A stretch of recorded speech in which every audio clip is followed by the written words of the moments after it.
Hello, this is Team 24. My name is Katia Garcia, and I'll be discussing with you the ethical dilemma.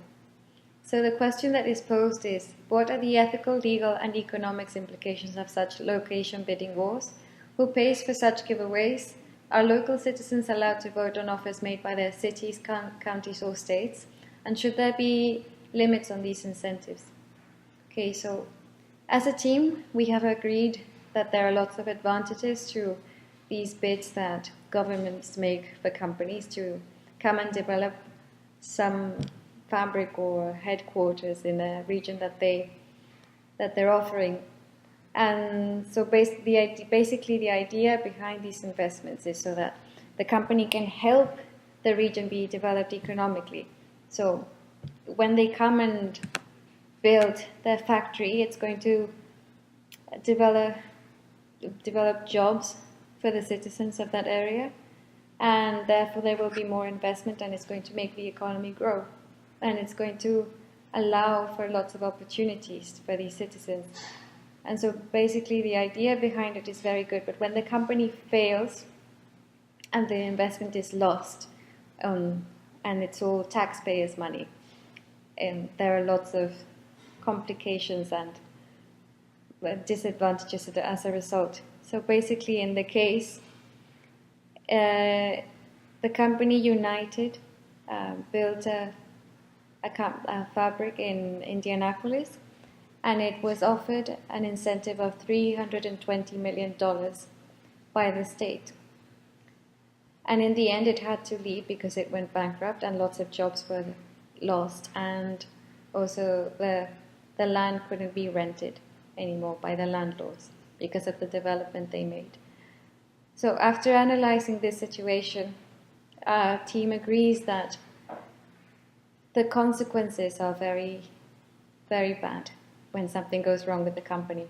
And so therefore, the risk that this kind of investment implies has to be measured better. And so there should be limits based on how much the state is willing to invest in these kinds of bids, because it can't afford to just go bankrupt itself, or it can't afford to spend more money than it can, because it's taxpayers' money after all, and it should be put to better use rather than being wasted based on the company's performance.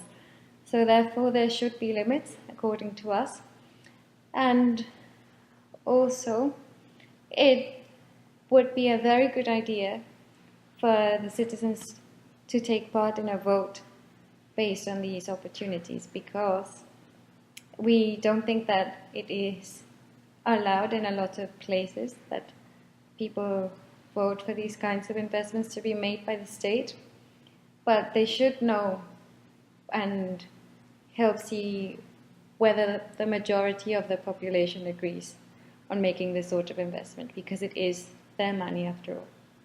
So thank you. And next, we'll pass on to question number 2. Where to place a Hard Rock Cafe? In this question, we consider different countries to analyze where it's better to put a Hard Rock Cafe. We separate in a table, we put factors, cities, import factors, and factors of cities consideration. In the factors, we put next demographics, visitor market, transportation, and restaurants. In the city, we put Monterrey, Mexico, Guadalajara, and Puebla.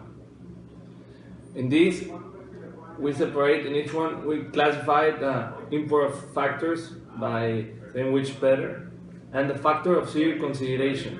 We classify it by numbers, 19, 17, 23, etc. And we estimate the score for each factor for these cities. And the result was 68, 55, 61.5, and 67.5, which was highest rated city using the modifying table. We conclude that Mexico City is a better city to put a Hard Rock Cafe. Does the results make sense? We conclude that yes, this makes sense. By considering each factor, we conclude that the best city for different reasons is Mexico City. One of these reasons is the demographic. There are more than 15 million people living in Mexico City.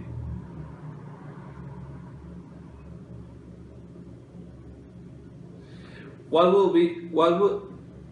could be your recommendation to Hard Rock decision makers? Do you recommend any other factor to be added to analysis? Why or why not? We conclude that yes, we will maybe add the factor of security. This type of factor is very important in our city of Mexico. You have to find a city, a place that has a security and that the government support you, because without this you can't do it. The demographic, but maybe it's better to specify to avoid future problems. In order to the business plan work, you have to analyze all these questions. No? So we consider that it's a better.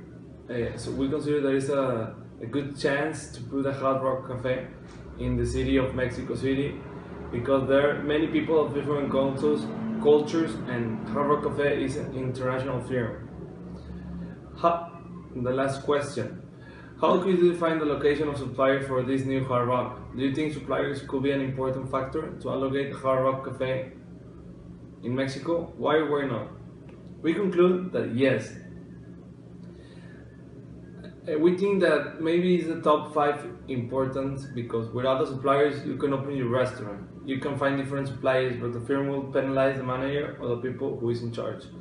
You also have to have a good staff to know the customer needs, and a good staff will like to work in a good area. With these ideas, they determine many specifications, the shape, the way the company operates. Allocation and suppliers is very, very important, because without suppliers you can run your business, because the taste of the flavor or for the food is very different. Maybe at the first time you put that like always the same, but in the large place it's very important as suppliers.